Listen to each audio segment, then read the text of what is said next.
Simple মশলায় গ্রামীণ স্টাইলে ইলিশ মাছ রান্না বেশ মজা হয়। আর পদ্মার ইলিশ হলে তো তাহলে কথাই নেই। বাংলাদেশের মানুষরা এবার বড় আশা ছিল তারা অনেক বড় বড় ইলিশ খাবে। আসলে মেঘ যত গর্জে কিন্তু ততটাই বসে না। হ্যালো এভরিওয়ান, আসসালামু আলাইকুম, welcome back to my channel Farhana's cooking house 450 থেকে সবাইকে স্বাগতম। এই মুহূর্তে আমি আজকের এই ভিডিওটি করব বরিশাল পটুয়াখালী থেকে, যেটা আমার শ্বশুর বাড়িতে আজকের মাটির চুলায় সিম্পলভাবে আপনার ইলিশ মাছ রান্না করব। তো সাথে আপনাদের সাথে শেয়ার করব নানা গল্প সহ। তো গাছ থেকে একটা ধুন্দুল নিয়ে নিয়েছি, আজকের এই মজার ইলিশটা রান্না করব ধুন্দুল দিয়ে। আমার শ্বশুরা বা বাজারে গিয়েছিল বড় ইলিশ আনবে, বড় শখ করে গিয়েছিল। এবার তো বড় ইলিশ খাবো, ভারতকে তো ইলিশ দেবে না বলছে, তাহলে তো আমরা ইলিশ খেতে পারবো। কিন্তু আব্বার দ্বারা সেটা সম্ভব হয়নি। 1 কেজি ইলিশ মাছ যেটা, সেটা নিচ্ছে আপনার 2100-2200 টাকা এরকম করে। তো এখানে কেজিতে 10 থেকে 12টা ইলিশ ধরেছে, 650 টাকা করে নিয়েছে। তো তাহলে এটাকে ঝাটকা বলা হয়।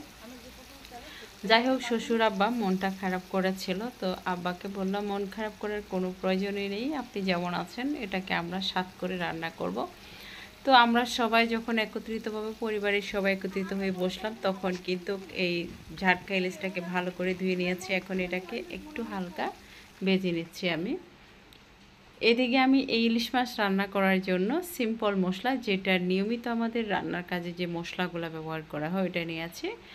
1 চা চামচ নিয়েছি মরিচ গুঁড়া, 1/2 চা চামচ নিয়েছি হলুদ গুঁড়া, 1/2 চা চামচ নিয়েছি ধনিয়া গুঁড়ো, স্বাদ মতো লবণ আর একটু তেল দিয়ে সামান্যটুকু পানি দিয়ে এই মশলাটা আমি একটু পেস্ট করে নেব।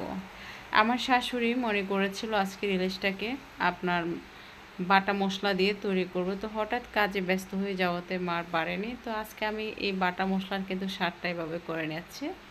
তো এই আপনার ইলিশের সাথে আমি একটা বড় সাইজের আলু দিয়েছি আমার বাচ্চাদের জন্য। সব তরকারিতে কিন্তু একটু আলু, আর ইলিশ মাছ দিয়ে আলুটা কিন্তু অনেক মজা হয়। মাছ ভাজা তেলগুলা দিয়ে দিলাম এখন। প্রিয় দর্শক, ভিডিওটি কি কোথা থেকে দেখেছেন অবশ্য মন্তব্য করে জানিয়ে দিবেন। যারা আমার চ্যানেলটিকে সাবস্ক্রাইব করেছেন তাদেরকে অসংখ্য ধন্যবাদ। যারা এখন আমার চ্যানেলটিকে সাবস্ক্রাইব করেনি, প্লিজ আমার চ্যানেলটিকে সাবস্ক্রাইব করে পাশে থাকা বেল বাটনটি ক্লিক করে দেবেন, যাতে নিত্য নতুন যে কোনো রেসিপি আপনাদের নোটিফিকেশানে পৌঁছে যায়। ইলিশ মাছে একটু পেঁয়াজের পরিমাণটা বেশ লাগে, তো এখানে আমি 1.5 কাপ পেঁয়াজ দিয়ে দিয়েছি। পেঁয়াজটা একটু হালকা ভাজা ভাজা হয়ে আসলে তারপর অ্যাড করব মিক্স করে রাখা যে মশলাটা পেস্ট করে রেখেছিলাম, সে মশলাটা দিয়ে দিয়েছি। এখন মশলাটা দিয়ে আমি আরও 2 মিনিট ভালো করে কষিয়ে নিচ্ছি। মশলা আপনি যত ভালো করে কষাবেন ততটাই কিন্তু আপনার রান্নার স্বাদটাই কিন্তু দ্বিগুণ হবে। এখানে আমি একটু গরম পানি অ্যাড করেছি মশলাটা যাতে না পড়ে যায়। এখন মশলা কষানোর পরে দিয়ে দিচ্ছি একটি ধুন্দুল দিয়ে দিয়েছি। ধুন্দুল দিয়ে ইলিশ মাছের স্বাদটা কিন্তু আমার কাছে বরাবরই কিন্তু ভালো লাগে। আর গাছের ধুন্দুল বলেই কথা, সরাসরি ইনটেক গাছ থেকে পেরে খাওয়া আর বাজার থেকে কিনে খাওয়ার ভিতরে একই ধুন্দুল যদি হয়ে থাকে, তারপরে যেমন করেন গাছ থেকে কিনে সরাসরি ছিঁড়ে খাওয়াটার স্বাদ কিন্তু আলাদাই। তো এখন আমি এটাকে আরও 2 মিনিট একটু মশলার সাথে ভেজে নিচ্ছি ধুন্দুল আর আলুটাকে। তারপর এখানে আমি দিয়ে দিব ভাজা ইলিশ মাছগুলা, হালকা ভাজা এই জিনিস, এগুলোকে কড়া ভাজা করার দরকার নেই। প্রিয় দর্শক, যারা আমার ফেসবুক থেকে দেখেছেন তাদেরকে অসংখ্য ধন্যবাদ। যারা এখন আমার ফেসবুকটাকে ফলো করেনি, প্লিজ ডিসক্রিপশন বক্সে আমি লিঙ্কটি দিয়ে দেবো, আমার ফেসবুকটাকে ফলো করে দেবেন। তো এখন এখানে আমি 2 কাপ গরম পানি দিয়ে দিয়েছি। 2 কাপ গরম পানি দিয়ে আমি আরও 10 মিনিট এটাকে রান্না করব।